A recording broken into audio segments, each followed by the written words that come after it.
அனைத்து உறவுகளுக்கும் வணக்கம். நான் உங்கள் ஆஸ்ட்ரோ பூர்ணி ஈரோட்டில இருந்து. இப்போ நம்ம இன்னைக்கு குழந்தைங்க ஜாதகத்தை பார்க்கலாம்.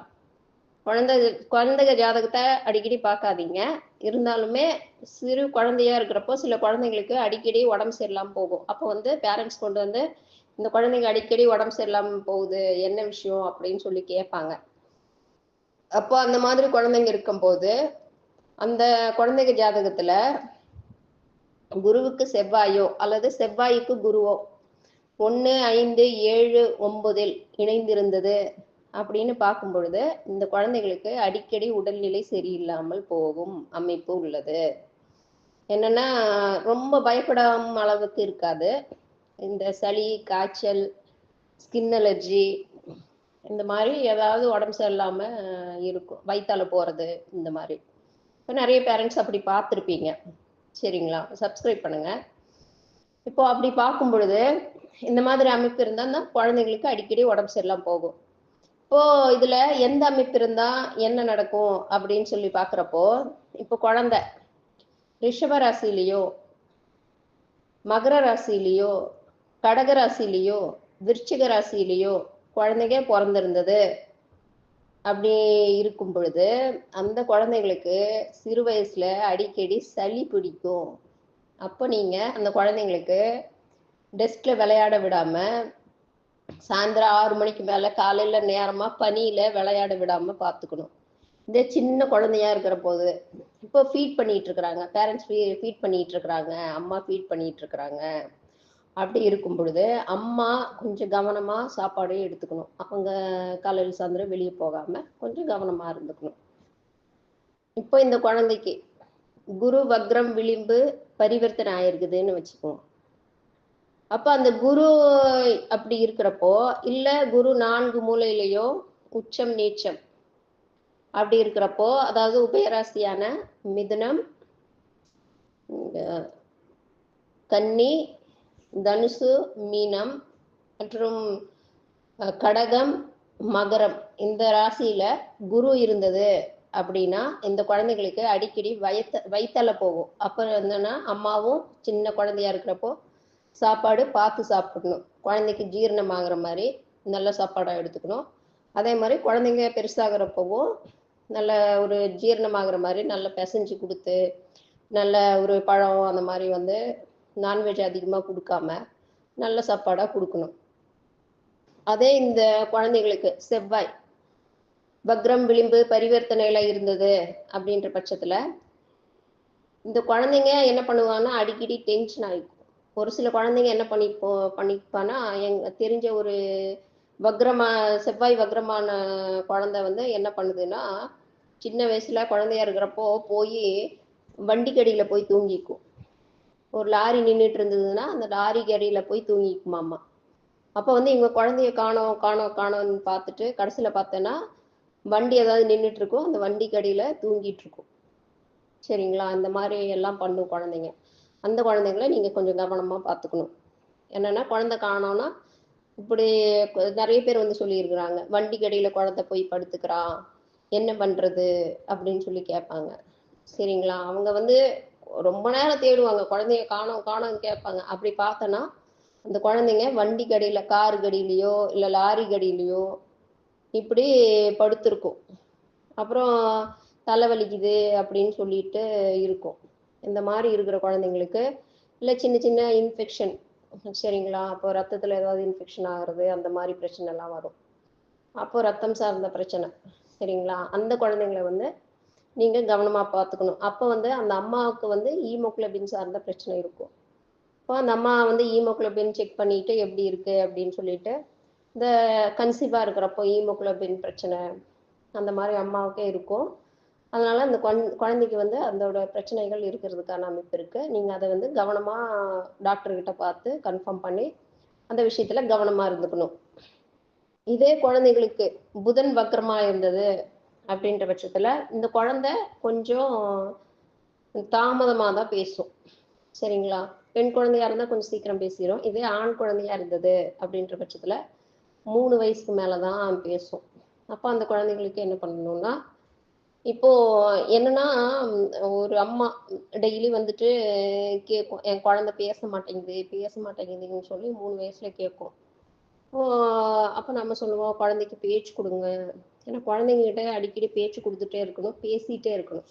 இந்த புதன் வக்ரமாகுற குழந்தைங்க மேக்ஸிமம் வந்து தனியா தான் இருக்கும். இந்த பேரண்ட்ஸ் ஒரு குழந்தையா இருப்பாங்க. இல்ல 2 குழந்தையா இருந்ததுன்னா, இத பாட்டி வீட்லயோ, அந்த மாரி ஒரு குழந்தைய விட்டுருவாங்க. இந்த ஒரு குழந்தை தனியா இருக்கறனால, இந்த பேரண்ட்ஸ் 2 பேரும் வேலை பார்க்குற மாரி இருப்பாங்க. அப்ப அந்த குழந்தைகிட்ட அதிகம் பேச மாட்டாங்க. அதனால அந்த மாரி அடிக்கடி பேச்சு குடுக்கணும். அப்புறம் அந்த காலத்துலலாம் குழந்தைங்க பேசலன்னா என்ன பண்ணுவாங்கன்னா, சின்ன குழந்தையா பொறந்த உடனே என்ன பண்ணுவாங்கன்னா, தேன் எடுத்து இத்துணூண்டு தேன் எடுத்து காலையில அந்த குழந்தை ஏந்திரிச்ச உடனே நாக்குல வந்து நல்லா தடவி விடுவாங்க.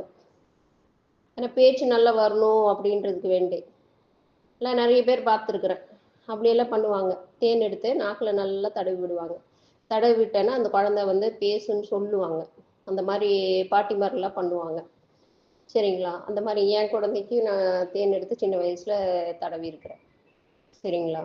இப்போ இதே மாரி குழந்தைக்கு சுக்கிரன் வக்ரம் விளிம்பு பரிவர்த்தனை, ஆட்சி அந்த மாரி இருந்தது அப்படின்னு பார்க்கும் பொழுது, அந்த குழந்தைக்கு என்னன்னா, அடிக்கடி நெறைய இனிப்பு சாப்பிட்டு அந்த பூச்சி இருந்துக்கும். சரிங்களா? பூச்சி நெறைய ஆயிரும். அந்த பூச்சிக்கு வந்து என்ன பண்ணுவாங்கன்னா, சின்ன வயசுல இருக்கிறப்போ என்ன பண்ணுவாங்கன்னா, இந்த வேப்பிலைய நல்லா அரைச்சிருவாங்க. சரிங்களா? அரைச்சிட்டு என்ன பண்ணுவோம், 3 மாசத்துக்கு ஒரு டைமு சின்ன உருண்டை பண்ணி குடுப்பாங்க. இதெல்லாம் நீங்க வந்து டாக்டர் கிட்ட கேட்டுட்டு தான் பண்ணணும். சரிங்களா? ஆனா இந்த மாரி பண்ணுவாங்க அப்படின்ற விஷயத்த நான் சொல்றேன். சரிங்களா? அந்த பூச்சி வந்து ஆயிக்கும். இந்த பூச்சி ஆகுறதுனால அந்த குழந்தை எப்படி தூங்கும்னா, கண்ணு வந்து முழுசா மூடாது. ஒரு மாரி பாதி கண்ணு மூடி, பாதி கண்ணு திறந்துட்டு குழந்தை தூங்கிட்டு இருக்கும். அப்ப வந்து நீங்க கண்டுபிடிச்சுக்கணும், இந்த குழந்தைக்கு பூச்சி இருக்குது அப்படின்னு சொல்லிட்டு நீங்க கண்டுபிடிச்சுக்கணும். நான் நெறைய பேருக்கு தெரியும். தெரியாதவங்களுக்கு சொல்றேன். சரிங்களா? அந்த குழந்தைங்க அடிக்கடி வயிறு வலிக்குதுன்னு சொல்லும். அந்த மாரி சொல்லிட்டு இருக்கும். அப்போ ஒரு சில குழந்தைக்கு சூரியன் ஆட்சி, உச்சம், நீச்சம், வக்ரம் வக்ரமாகாத சூரியன், விளிம்பு, பரிவர்த்தனை அப்படி இருந்தது. அப்படின்ற பட்சத்துல அந்த குழந்தைகளுக்கு அடிக்கடி காய்ச்சல் வரும். அப்போ வந்து நீங்க பார்த்துக்கணும். என்ன, ஏது அப்படின்னு சொல்லிட்டு காய்ச்சல் வராம நீங்க பார்த்துக்கணும். அப்புறம் ஒரு சில குழந்தைங்களுக்கு சனி வக்ரமா இருந்திருக்கும். சனியின் வக்ரம், விளிம்பு, பரிவர்த்தனை, ஆட்சி, உச்சம், நீச்சம் அப்படி இருக்கும். அந்த சனி அப்படி இருக்கிற குழந்தைங்களுக்கு என்னன்னா, இந்த குழந்தையே ஓடி அந்த சைடு இந்த சைடு ஓடி அப்படி இப்படி பண்ணும். அப்புறம் சின்ன வயசுல கால் வலிக்குது, கால் வலிக்குதுன்னு சொல்லும். அப்ப அந்த குழந்தைங்க வந்து அடிக்கடி கால் வலி அப்படின்னு சொல்லும். அப்ப அந்த குழந்தைங்கள நீங்க நல்லா பார்த்துக்கணும். சரிங்களா? இந்த மாரி பார்த்துட்டு, இப்ப புதன் வக்ரமா இருந்ததுன்னா, சின்ன பொறக்கறப்பவே ஒரு சில குழந்தைங்களுக்கு வந்து ஸ்கின் அலர்ஜின்னு சொல்லும். டாக்டரே எழுதி குடுத்துருவாங்க. இந்த குழந்தைங்களுக்கு இந்த மாரிலாம் குடுக்க வேண்டாம் அப்படின்னு சொல்லுவாங்க. இப்போ புதன் வக்ரமான குழந்தை என்ன பண்ணும்னா, இந்த சின்ன வயசுல இருக்கிறப்போ அது எட்டரை வரைக்கும் அந்த சுவரெல்லாம் கிறுக்கிட்டு இருக்கும். ஃபுல்லா கிறுக்கிறது. அப்புறம் வந்து இந்த இந்த டிவி, அப்புறம் அந்த காலத்துல டிவிடி அப்படிலாம் இருக்கும். அதெல்லாம் இழுத்து இழுத்து கீழ போடுறது. இந்த மாரி அந்த வேலைலாம் பண்ணிட்டு இருக்கும். துருன்னு ஏதோ ஒண்ணு அந்த சைடு இந்த சைடு ஓடிட்டு, டான்ஸ் ஆடிட்டு அப்படிலாம் இருக்கும். அப்ப அந்த குழந்தைகள் எல்லாம் கொஞ்சம் கவனமா பார்த்துக்கணும். நீங்க பயப்படாம, இதனால தான் இப்படி இருக்குது அப்படின்னு சொல்லி கண்டுபிடிச்சுட்டு, டாக்டர்கிட்ட பார்த்துட்டு, டாக்டர் என்ன சொல்றாங்களோ அந்த விஷயத்த நீங்க செய்யணும்.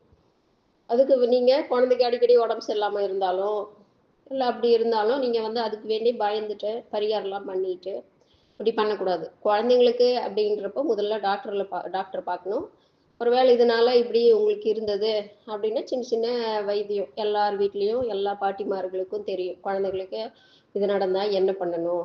அப்படின்ற விஷயம் என்ன பண்ணணும்? சளி பிடிக்கிற குழந்தைகளுக்கு வெத்தலைய வந்து நெஞ்சில வைப்பாங்க.